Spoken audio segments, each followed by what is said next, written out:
Bismillahirrahmanirrahim. Assalamualaikum warahmatullahi wabarakatuh.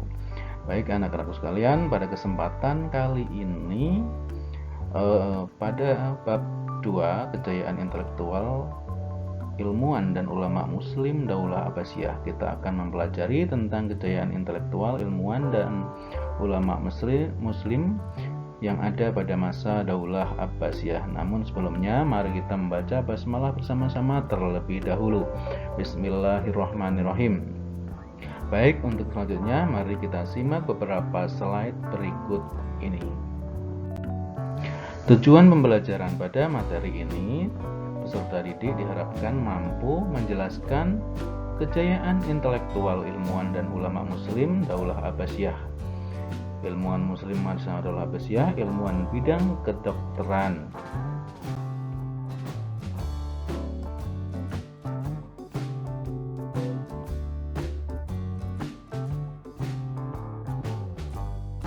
Pada peta konsep pada materi kali ini kita akan mempelajari kejayaan intelektual ilmuwan ulama Islam Daulah Abbasiyah, yang ini diantaranya ilmuwan muslim dan ulama muslim. Ilmuwan muslim diantaranya kategorinya adalah ilmu kedokteran, ilmu filsafat, ilmu kimia, dan ilmu astronomi. Apa itu pengertiannya? Nanti kalian simak masing-masing pada penjelasan materinya. Kemudian pada bidang ulama ada ulama hadis, ulama fikih, dan ulama tafsir. Ilmuwan muslim pada masa Daulah Abbasiyah. Semangat para ilmuwan muslim untuk mewujudkan ide-ide cemerlang melalui penemuan, karya-karya ilmiah tergambar dari berkembangnya ilmu pengetahuan pada masa itu.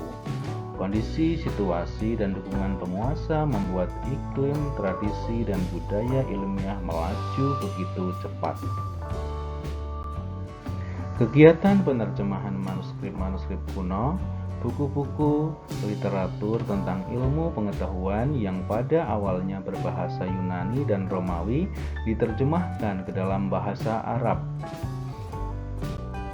Tujuannya adalah untuk mempermudah orang-orang atau masyarakat waktu itu dalam mempelajari ilmu-ilmu tersebut. Untuk mengetahui peran-peran ilmuwan muslim dan peran besar mereka dalam rangka menciptakan kejayaan intelektual Islam, mari kita membaca teks wawasanku berikut ini. Ilmuwan bidang kedokteran. Minat orang Arab terhadap ilmu kedokteran diilhami oleh hadis Nabi Muhammad SAW yang membagi pengetahuan ke dalam dua kelompok, yaitu teologi dan kedokteran. Para penulis ulama bidang kedokteran itu adalah orang-orang Persia yang menulis dalam bahasa Arab, yaitu Ali At-Tabari, Ar-Razi, dan Ibnu Sina. Ar-Razi dan Ibnu Sina menghiasi ruang besar Fakultas Kedokteran di Universitas Prancis. Ali Ibnu Rabban At-Tabari atau dokter masyhur abad klasik. Ali bin Sahal Rabban At-Tabari lahir tahun 838 Masehi. Pada awalnya seorang yang beragama Kristen dari Tabaristan. Ia masuk Islam dan menjadi dokter pribadi Khalifah Al-Mutawakkil. Ali At-Tabari pertama kali belajar ilmu kedokteran. Ali At-Tabari wafat tahun 870 Masehi. Ali At-Tabari tidak hanya ahli dalam bidang ilmu kedokteran, ia juga ahli astronomi, filsafat, matematika, dan sastra. Ali At-Tabari mahir berbahasa Arab dan Yunani. Beliau juga terkenal sebagai tokoh ilmuwan pertama yang menulis ensiklopedia kesehatan atau Firdaus Al-Hikmah. Salah seorang muridnya yang terkenal adalah Zakaria Ar-Razi.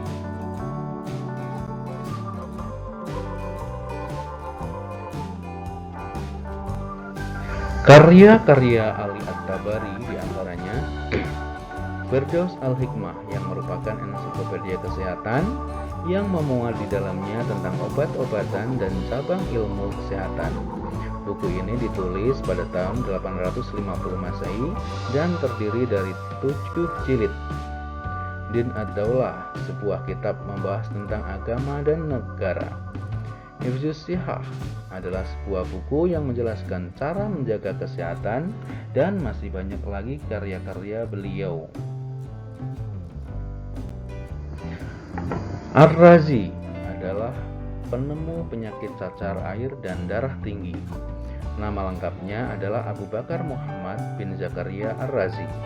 Ia dilahirkan di kota Rey, Teheran, ibu kota Iran.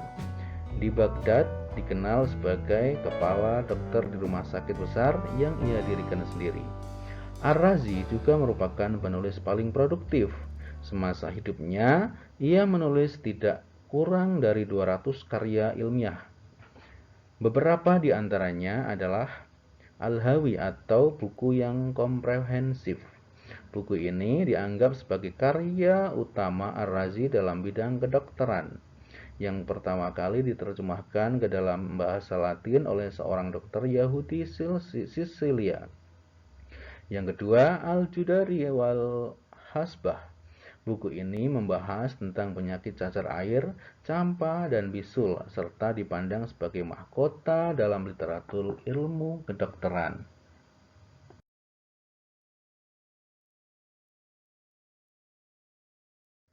Dan yang selanjutnya adalah Ibnu Sina. Di barat dikenal dengan nama Avicenna. Nama lengkapnya adalah Abu Ali al-Husain bin Abdullah bin Ali bin Sina. Orang Arab memberinya gelar Syekhul Rais atau pemimpin orang terpelajar. Ia lahir pada tahun 980 Masehi dan wafat tahun 1037 Masehi. Sebagai dokter, Ibnu Sina lebih suka tindakan preventif daripada kuratif dan selalu menguatkan aspek rohani dan jasmani pasien dalam pengobatannya. Karya-karya Ibnu Sina dalam bidang ilmu kedokteran antara lain Al-Qanun fit Tibb, yang artinya dasar-dasar ilmu kedokteran. Yang selanjutnya Asy-Syifa, berisi tentang cara pengobatan termasuk tentang pengobatan penyakit syaraf. Karya-karya dokter muslim selama berabad-abad telah memberi pengaruh besar terhadap pemikiran dokter-dokter Eropa. Sudah saatnya generasi Islam mengambil peran penting terhadap karya-karya dokter muslim. Itu menjadi PR kita sebagai pelajar untuk melanjutkan mereka para ilmuwan-ilmuwan muslim yang sudah belajar. Nah, sekarang tugas kalian, setelah kalian menyimak materi di atas tadi, coba buatlah 2 pertanyaan beserta jawabannya. Yang jawabannya ada pada materi di atas. Demikian pertemuan kita kali ini. Selamat belajar. Wassalamualaikum warahmatullahi wabarakatuh.